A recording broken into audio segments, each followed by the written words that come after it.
আজ বানাবো চিচিঙ্গে দিয়ে ঘন্ট। নমস্কার বন্ধুরা, কেমন আছো সবাই? রুমা রান্নাঘর RRG চ্যানেলে তোমাদের অনেক স্বাগত। চিচিঙ্গে দিয়ে ঘন্ট বানানোর জন্য প্রথমে আমি কেটে নিয়েছি চিচিঙ্গেটা ঝিরিঝিরি করে। চিচিঙ্গেতে দেওয়ার জন্য কেটে নিয়েছি পেঁয়াজ আর কিছুটা পরিমাণে আলু ঝিরিঝিরি করে কেটে নিয়েছি। চিংড়ি মাছটা কেটে ধুয়ে পরিষ্কার করে নিয়েছি। চিংড়ি মাছে দিয়ে দিচ্ছি পরিমাণ মতো লবণ হলুদ দিয়ে চিংড়ি মাছটা মেখে নিলাম। গ্যাসে কড়াই বসিয়ে দিয়েছি, কড়াই গরম হয়ে গেছে। দিয়ে দিচ্ছি সাদা তেল, তেল গরম হয়ে গেছে।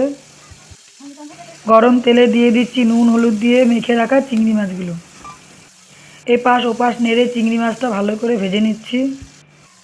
চিংড়ি মাছটা ভাজা হয়ে গেছে, তুলে নিচ্ছি একটা প্লেটে। বাকি মাছগুলো একইভাবে ভেজে নিচ্ছি।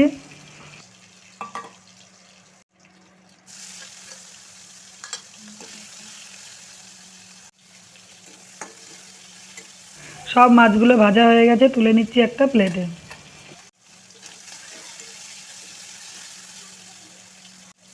মাছ ভাজা তুলে নেওয়ার পরে ওই তেলে দিয়ে দিচ্ছি আরেকটু সাদা তেল।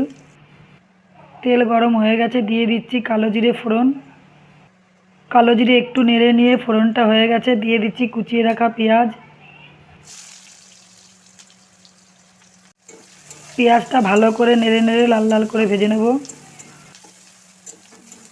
ভাজা পেঁয়াজের মধ্যে দিয়ে দিচ্ছি ঝিরিঝিরি করে কেটে রাখা আলু। আলু আর পেঁয়াজটা ভালোভাবে মিশিয়ে নিচ্ছি। ভাজা আলু পেঁয়াজের মধ্যে দিয়ে দিচ্ছি পরিমাণ মতো লবণ আর লঙ্কার গুঁড়ো।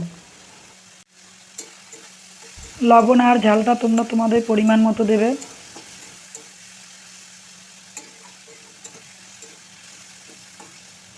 লবণ আর লঙ্কার গুঁড়ো ভালোভাবে মিশিয়ে নিয়ে দিয়ে দিচ্ছি হলুদ। হলুদটা ভালোভাবে আলু পেঁয়াজের সঙ্গে মিশিয়ে নিচ্ছি। হলুদটা ভালোভাবে মিশিয়ে নিয়ে দিয়ে দিচ্ছি ধুয়ে কেটে রাখা চিচিঙ্গেটা।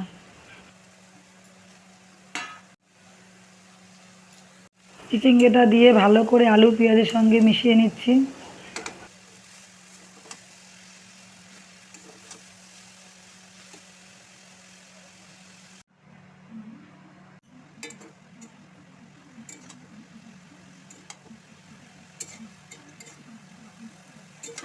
চিচিঙ্গে আর আলুটা ভালো করে মিশিয়ে নিয়ে দিয়ে দিচ্ছি 1 চামচ জিরের গুঁড়ো।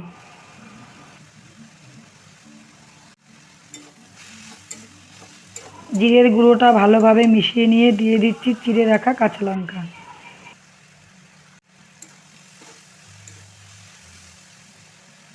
জিরের গুঁড়ো আর কাঁচা লঙ্কা দিয়ে ভালোভাবে মিশিয়ে ঢেকে রাখবো 5 মিনিটের জন্য।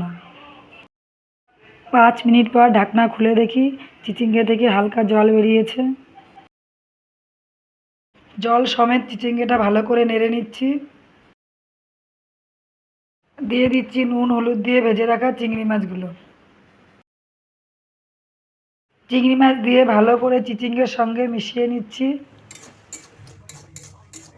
ভালো করে নেড়ে নিতে নিতে চিচিঙ্গে থেকে যখন জলটা শুকিয়ে এসছে, নাবানোর আগে দিয়ে দিচ্ছি গরম মশলার গুঁড়ো।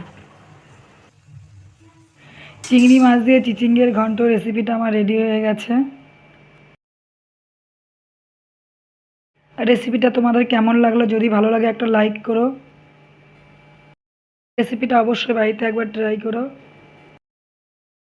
ফেসবুক পেজ থেকে ভিডিওটি দেখলে পেজটিকে ফলো করে রাখো। ইউটিউব থেকে দেখলে চ্যানেলটিকে সাবস্ক্রাইব করে রাখো নতুন নতুন রেসিপি পেতে। গরম মশলা গুঁড়ো দেওয়ার পর নামানোর আগে আরেকটু নেড়ে নিলাম।